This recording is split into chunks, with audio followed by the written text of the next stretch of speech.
नमस्कार दर्शकों, live time TV में आपका स्वागत है। और बजट सत्र के दौरान आप ये सीधा लाइव तस्वीरें देख रहे हैं। विधानसभा के समीप यहाँ पर प्रदेश भर से ये आउटसोर्स कर्मी यहाँ पर पहुँचे हैं और उन्होंने हल्ला बोला है। मांग वही पॉलिसी निर्माण को लेकर यहाँ पर पहुँचे हैं, क्योंकि इससे पहले भी यहाँ पर आउटसोर्स कर्मी काफ़ी मर्तबा गढ़ चुके हैं, लेकिन अभी तक नतीजा कोई नहीं निकला है। और उसी के चलते एक बार फिर आउटसोर्स कर्मी यहाँ पर विधानसभा के बाहर पहुँचे हैं और हल्ला बोला है अपनी मांगों को लेकर। इनका साफ तौर पे कहना है कि पहले भी आश्वासन मिले, आश्वासनों पर अब यहाँ पर बात नहीं बनेगी और यहाँ पर आज इन्होंने हल्ला बोल दिया है।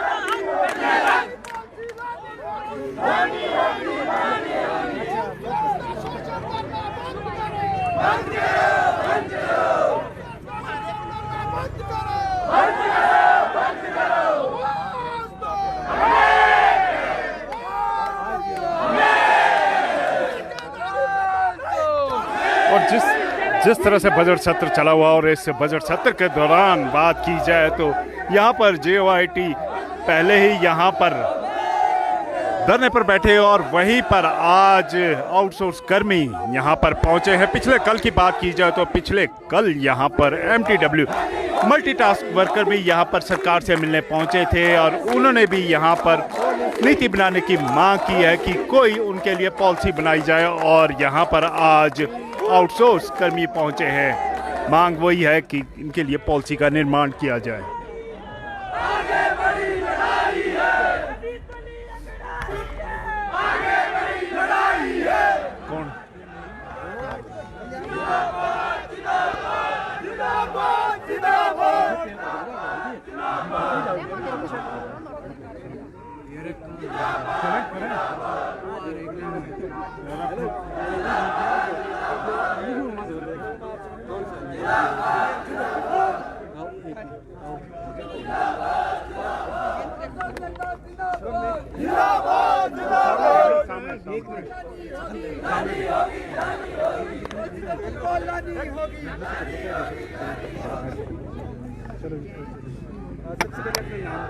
मेरा नाम बबलू चौहान है। मैं जल शक्ति विभाग में सुंदरनगर में एज ए कंप्यूटर ऑपरेटर कार्य कर रहा हूँ। प्रदर्शन करने के लिए पहुंचे हैं, क्या कुछ मांग है? सर, सबसे पहले तो मैं आप मीडिया बंधु का यहाँ पे पधारने पर सभी का हार्दिक अभिनंदन एवं स्वागत करता हूँ, क्योंकि आप लोगों के सहयोग से ही हमारा जो ये कार्य है आगे बढ़ रहा है, क्योंकि आपके सहयोग के बिना हम लोग कुछ नहीं कर सकते।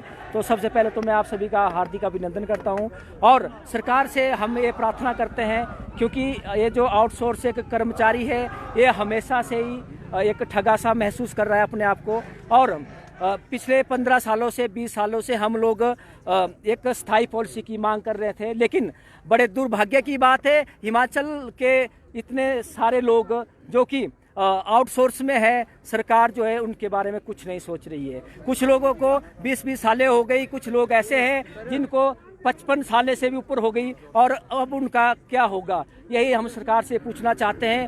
हम चाहते हैं कि सरकार हमारे लिए कोई ऐसी स्थायी पॉलिसी बनाए, और अगर स्थायी पॉलिसी नहीं बना सकती, अगर हमें सरकार रेगुलर नहीं कर सकती, तो हमारे लिए एक नोटिफिकेशन सरकार जो है निकाले कि 58 साल तक जो है हमें नहीं निकाला जाए, ताकि जॉब सिक्योरिटी हमारी बनी रहे। क्योंकि हमें हर साल जो है हमारे गले में एक तलवार लटकी रहती है कि हमारा अब एग्रीमेंट न्यू होगा कि न्यू होगा। क्योंकि सर हमें भी 10-12 सालें हो गई, 15-15 सालें होगी विभाग में। अब हमारी तो एज ऐसी हो गई है कि हम लोग ना तो हम इस जॉब को करने के लिए रह गए हैं, ना ही इसको छोड़ सकते हैं। क्योंकि कुछ उम्र के ऐसे उम्र के पड़ाव होते हैं जो कि 45, 50, 55 साल में पहुंच गए। यहाँ पे मैक्सिमम लोग ऐसे हैं जो कि 40 से ऊपर ही है। अब हम लोग तो नया काम भी कोई शुरू नहीं कर सकते, क्योंकि कोई भी काम शुरू करने के लिए हमें कम से कम 10-12 सालें लगती हैं। अब हम इस उम्र के पड़ाव में हैं कि अगर हम नया काम शुरू करेंगे तो हम लोगों को 8-10 साल लगेगी, उतने में हमारी उम्र निकल जाएगी। हमारे बच्चे इतने बड़े हो गए हैं कि पूछते हैं पापा आपकी सैलरी कितनी है, आप रेगुलर जॉब में हैं। लेकिन बड़े दुर्भाग्य की बात है, हम लोग जो है सरकारी काम करते हैं, सरकारी विभागों में कार्य कर रहे हैं, लेकिन हमें जो है वेतन सिर्फ नाम मात्र का दिया जाता है। कईयों को 8,000, कईयों को 10,000 और कईयों को 15,000। हम सरकार से यही मांग करते हैं कि सरकार जो है ये जो ठेकेदारी प्रथा है, ठेकेदारों को जो है मुंह मांगे कीमत मिल रही है।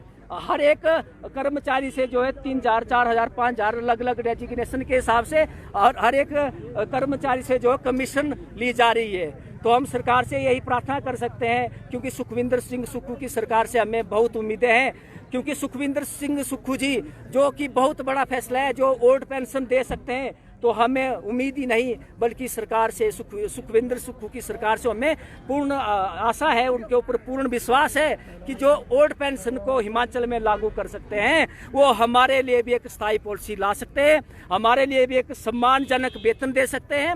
हमारे लिए एक हम तो इस दुविधा में रहते हैं कि हम लोग परिवार में जाए तो उनका एक पालन पोषण नहीं कर सकते, क्योंकि हमारी सैलरियाँ 10 से 12,000 रुपये में है। आजकल हम हर डिपार्टमेंट में एक क्वार्टर लेके रहना पड़ता है। आजकल जो क्वार्टर का किराया है वो 4 से 5,000 रुपये है। अगर 10,000 किसी की सैलरी है तो आप खुद ही सोचिए कि 10,000 में आदमी क्या करेगा। क्वार्टर का किराया देगा, बिजली का पानी का देगा, बच्चों की फीस देगा।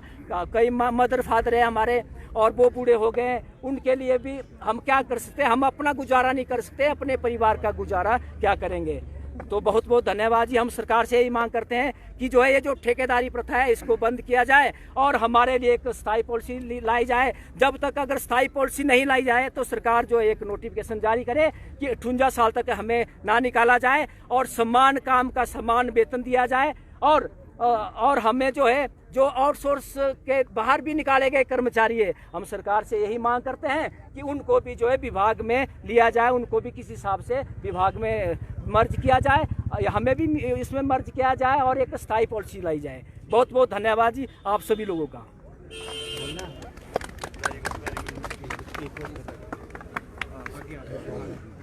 जी सबसे पहले तो मैं शॉर्ट में बोलना जी मेरा नाम पुनीत सोनी, मैं आउटसोर्स कर्मचारी महासंघ से एक्शन कमेटी का चेयरमैन।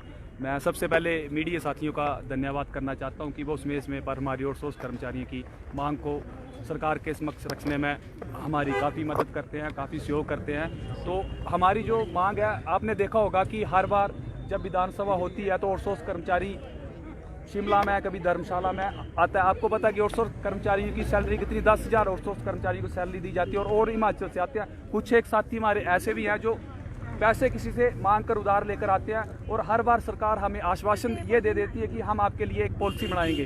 हम सरकार को ये नहीं बोलते कि आज ही हमें रेगुलर कर दें। हम सरकार से ये 3 हमारी जो प्रमुख मांगें हैं वो हैं, एक हमें जॉब सिक्योरिटी दे दे और ऊपर से जो ठेकेदार या कंपनी उनको बाहर करके हमें विभाग और बोर्ड निगमों से सैलरी जो है विभागों से डायरेक्ट दी जाए। और जो हमारी महत्वपूर्ण जो मांग है, जो हमारे आउटसोर्स कर्मचारी हैं जो विभागों से निकाल दिए गए हैं, जैसे कि IPS से या कोविड विभाग से या बाकी के भी और भी विभाग हैं उनसे निकाल दिए गए हैं। जब आपको पता कि कोविड का समय था तो आउटसोर्स कर्मचारियों ने, चाहे वो किसी भी विभाग